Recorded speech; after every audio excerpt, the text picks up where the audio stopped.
ಮಾಧ್ಯಮಗಳ ನಿರಂತರ ವರದಿಗಳ ಬಳಿಕ ಎಚ್ಚೆತ್ತುಕೊಂಡಿರುವ ಪ್ರವಾಸೋದ್ಯಮ ಇಲಾಖೆ ಜಿಲ್ಲೆಯಾದ್ಯಂತ ಬೋಟಿಂಗ್ ಉದ್ಯಮ ಹಾಗೂ ಬೋಟಿಂಗ್ ಮೂಲಕ ಪ್ರೀ ವೆಡ್ಡಿಂಗ್ ಶೂಟಿಂಗ್ ಚಟುವಟಿಕೆಗಳಿಗೆ ಇಲಾಖೆ ಮೂಲಕವೇ ಪ್ರೀಪೇಯ್ಡ್ ಬುಕಿಂಗ್ ವ್ಯವಸ್ಥೆ ರೂಪಿಸಲು ಜಿಲ್ಲಾಡಳಿತ ಮುಂದಾಗಿದೆ. ಈ ಮೂಲಕ ವ್ಯವಸ್ಥಿತವಾಗಿ ಪ್ರವಾಸೋದ್ಯಮ ಚಟುವಟಿಕೆ ನಡೆಸುವ ಕಾರ್ಯಕ್ಕೆ ಪ್ರವಾಸೋದ್ಯಮ ಇಲಾಖೆ ಮುಂದಾಗಿದೆ.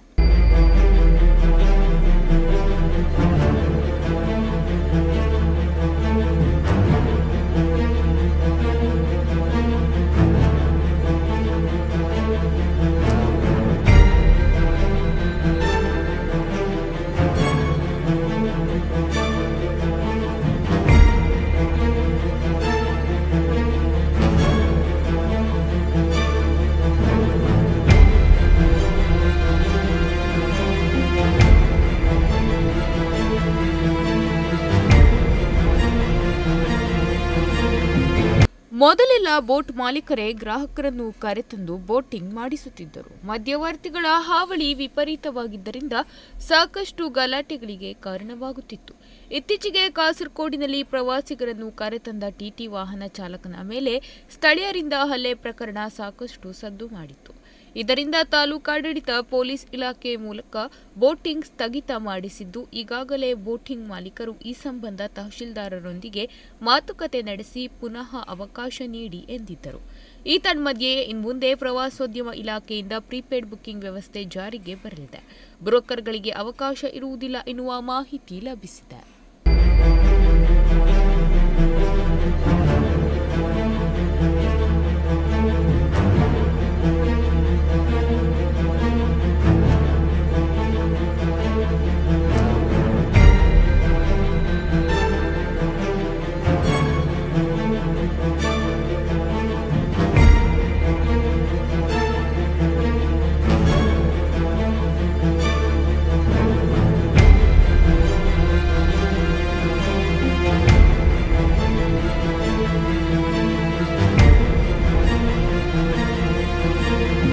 ನೂರಕ್ಕೂ ಅಧಿಕ ಬೋಟ್ಗಳಿದ್ದರೂ ಸರದಿ ಪ್ರಕಾರ ಎಲ್ಲಾ ಬೋಟ್ಗಳಿಗೆ ಪ್ರವಾಸೋದ್ಯಮ ಇಲಾಖೆ ಮೂಲಕವೇ ಪ್ರವಾಸಿಗ ಗ್ರಾಹಕರಿಗೆ ಟಿಕೆಟ್ ನೀಡಲಾಗುತ್ತದೆ.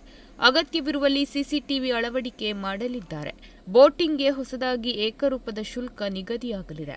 ಶರಾವತಿ ನದಿ ಪರಿಸರದಲ್ಲಿ ಎಷ್ಟು ಬೋಟಿಂಗ್ಗಳಿಗೆ ಅವಕಾಶ ಕಲ್ಪಿಸಬಹುದು ಎನ್ನುವ ಬಗ್ಗೆ ಕಾರ್ಯಸಾಧ್ಯತಾ ವರದಿಯನ್ನು ಪ್ರವಾಸೋದ್ಯಮ ಇಲಾಖೆಯವರು ಪಡೆದುಕೊಂಡಿದ್ದು, ಈ ವರದಿ ಆಧಾರದಲ್ಲಿ ಬೋಟಿಂಗ್ಗೆ ಅನುಮತಿ ನೀಡಲಾಗುತ್ತಿದೆ.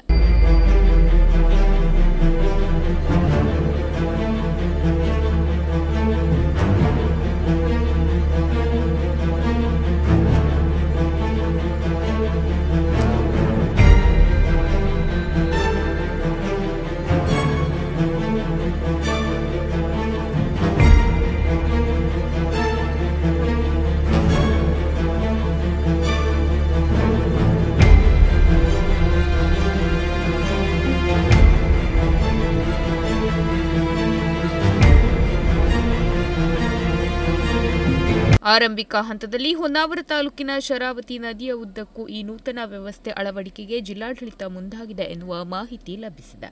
ಇನ್ನೊಂದು ವಾರದಲ್ಲಿ ಶರಾವತಿ ನದಿಯುದ್ದಕ್ಕೂ ಬೋಟಿಂಗ್ಗೆ ನೂತನ ವ್ಯವಸ್ಥೆ ಅಳವಡಿಕೆಗೆ ಪ್ರವಾಸೋದ್ಯಮ ಇಲಾಖೆ ತಯಾರಿಯಲ್ಲಿದ್ದು, ಈಗಾಗಲೇ ಶರಾವತಿ ನದಿಯಲ್ಲಿ ಬೋಟಿಂಗ್ ಚಟುವಟಿಕೆ ನಡೆಸಲು 100ಕ್ಕೂ ಅಧಿಕ ಬೋಟ್ಗಳ ಮಾಲೀಕರಿಂದ ಅರ್ಜಿಗಳು ಬಂದಿವೆ. ಪ್ರವಾಸೋದ್ಯಮ ಇಲಾಖೆಯವರು ಈ ಎಲ್ಲ ಬೋಟ್ಗಳಿಗೆ ಒಂದು ವಿಶಿಷ್ಟ ಗುರುತಿನ ಸಂಖ್ಯೆಯ ಕೋಡಿಂಗ್ ನೀಡಿ ತಾಲೂಕಾ ನಿಯಂತ್ರಣ ಉಪಸಮಿತಿಗೆ ಕಳುಹಿಸಿದ್ದಾರೆ. ತಾಲೂಕಾ ನಿಯಂತ್ರಣ ಉಪಸಮಿತಿಯವರು ಇಲಾಖೆಯವರು ಇನ್ನೊಂದು ವಾರದಲ್ಲಿ ಸಭೆ ನಡೆಸಿ ಪ್ರವಾಸೋದ್ಯಮ ನೀಡಲಿರುವ ಚೆಕ್ ಲಿಸ್ಟ್ ಪ್ರಕಾರ ಅಂಶಗಳನ್ನು ಪರಿಗಣಿಸಿ ಬೋಟಿಂಗ್ ಚಟುವಟಿಕೆಗಳಿಗೆ ಅನುಮತಿ ನೀಡಲಿದ್ದಾರೆ.